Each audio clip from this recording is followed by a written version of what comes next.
बिस्मिल्लाहिर्रहमानिर्रहीम। अस्सलाम वालेकुम। पोर्टफोलियो मैनेजमेंट के लेक्चर 3 के साथ मैं हूं जुनेद खानानी।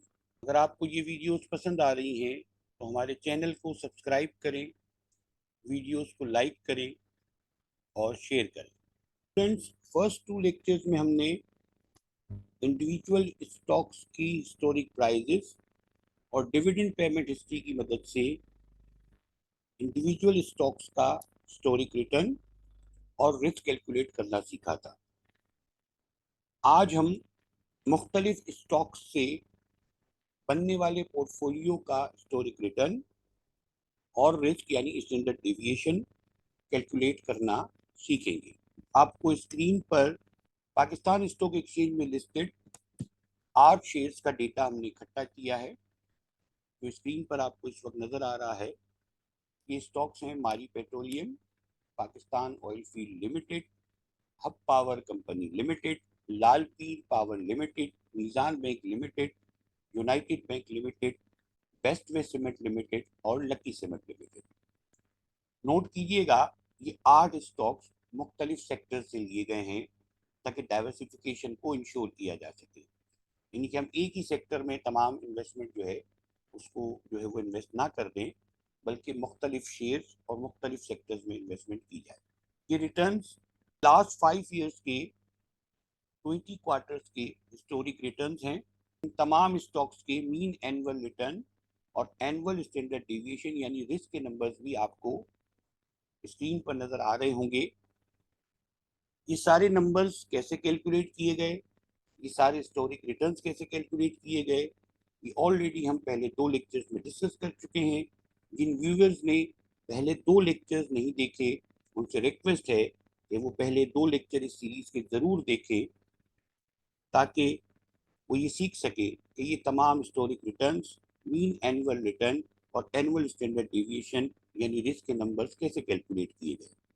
तो व्यूवर्स, अब हमें इन 8 स्टॉक्स की मदद से एक पोर्टफोलियो क्रिएट करना है।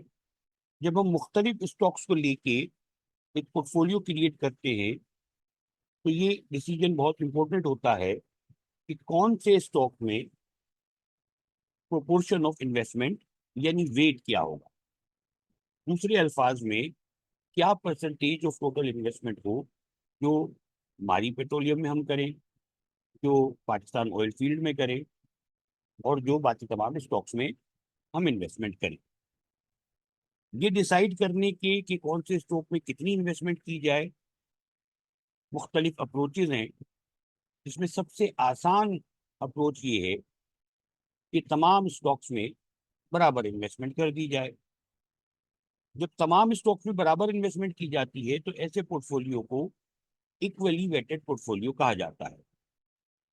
मजीद जो अप्रोचेज हैं पोर्टफोलियो में मौजूद स्टॉक्स के वेट्स डिसाइड करने की, वो इंशाल्लाह हम आने वाले लेक्चर्स में डिस्कस करेंगे।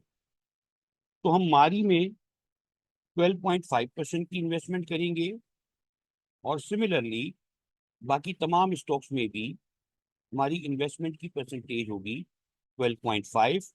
यूं एक ऐसा पोर्टफोलियो क्रिएट होगा जो कि इक्वली वेटेड पोर्टफोलियो होगा।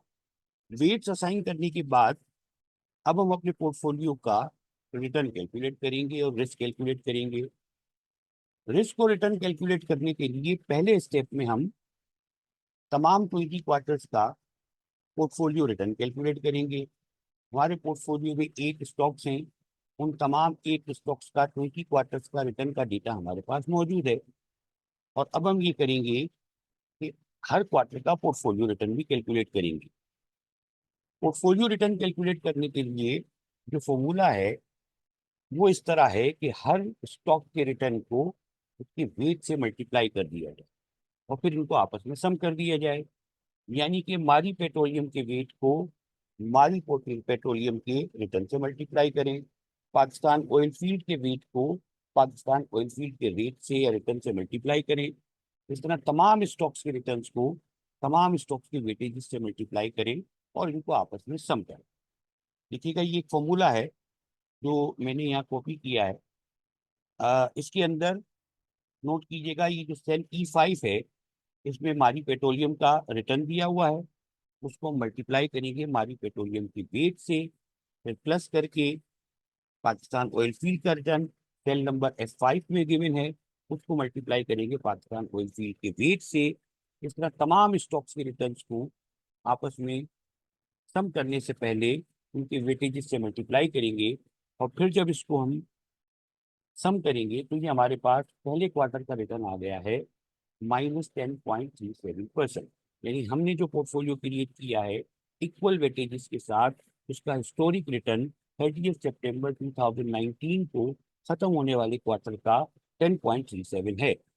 अब हम इस रिटर्न को, इस फॉर्मूले को कॉपी करते हैं और हमारे पास नोट कीजिएगा तमाम क्वार्टर्स का रिटर्न आ गया है। जो लास्ट क्वार्टर 30 जून 2024 को जो एंड हुआ है उसका रिटर्न है 27.13%। एट लास्ट हम अपने पोर्टफोलियो का एवरेज रिटर्न जो पिछले 5 सालों में रहा और स्टैंडर्ड डिवीजन कैलकुलेट करेंगे, जिससे हमारे पोर्टफोलियो का रिटर्न और स्टैंडर्ड डिवीजन दोनों होता है। तो लास्ट वीडियो में भी हमने एवरेज कैलकुलेट करना सीखा था। एवरेज का फॉर्मूला यूज करेंगे और इस रेंज को सिलेक्ट कर लेंगे। इस रेंज में हमारे पास हमारे पोर्टफोलियो के रिटर्न्स मौजूद हैं। ये हमने इस रेंज को सिलेक्ट कर लिया और हमारे पास क्वार्टरली रिटर्न आ गया 8.81%। आपको याद होगा हमने लास्ट वीडियोज में भी डिस्कस किया था कि क्वार्टरली रिटर्न को अगर कंपाउंडिंग फैक्टर को इग्नोर करके एनुअलाइज करना हो तो सिंपली इसको 4 से मल्टीप्लाई कर देते हैं। तो ये हमने इसको फर्दर मल्टीप्लाई बाय 4 कर दिया, तो हमारा एनुअल रिटर्न हो गया है पोर्टफोलियो का हिस्टोरिक प्राइजेस की बेस पर 35.24%। नेक्स्ट हमें अपने पोर्टफोलियो का रिस्क यानी स्टैंडर्ड डेविएशन कैलकुलेट करना है। स्टैंडर्ड डेविएशन सैंपल का फॉर्मूला यूज करेंगे और स्टैंडर्ड डेविएशन सैंपल का फॉर्मूला यूज करने के लिए हमने उसी रेंज को सिलेक्ट किया और हमारे पास स्टैंडर्ड डेविएशन आ गया है क्वार्टरली। आपको याद होगा लास्ट क्लासेस में या लास्ट लेक्चर में हमने ये भी डिस्कस किया हुआ है कि स्टैंडर्ड डेविएशन को एनालाइज करने के लिए 2 से मल्टीप्लाई करना होता है। ये हमने स्टैंडर्ड डेविएशन को 2 से मल्टीप्लाई कर दिया और हमारे पोर्टफोलियो का हिस्टोरिक रिटर्न और रिस्क आ गया। पोर्टफोलियो का स्टैंडर्ड डेविएशन कैलकुलेट करने का ये एक बड़ा सिंपल सा तरीका है जो इस वीडियो में मैंने आपको बताया। इसको फॉलो करने के लिए या इस तरीके को इस्तेमाल करने के लिए हमारे पास तमाम क्वार्टरली रिटर्न का, इनके पोर्टफोलियो के तमाम डेट्स का रिटर्न होगा, तो हम ये वाला तरीका फॉलो कर सकेंगे। स्टैंडर्ड डेविएशन की कैलकुलेशन का एक और थोड़ा लेंथी प्रोसीजर होता है, लेकिन वो ज़्यादा इफेक्टिव होता है।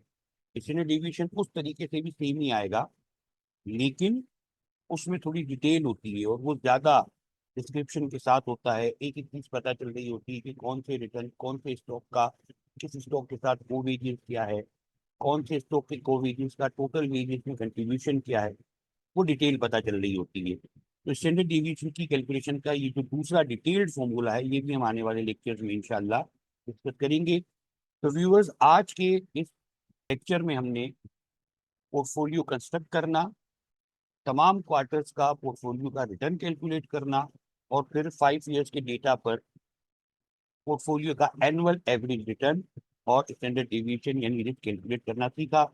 होपफुली आपको ये वीडियो पसंद आई होगी। इस वीडियो को लाइक और शेयर कीजिएगा। Thank you very much.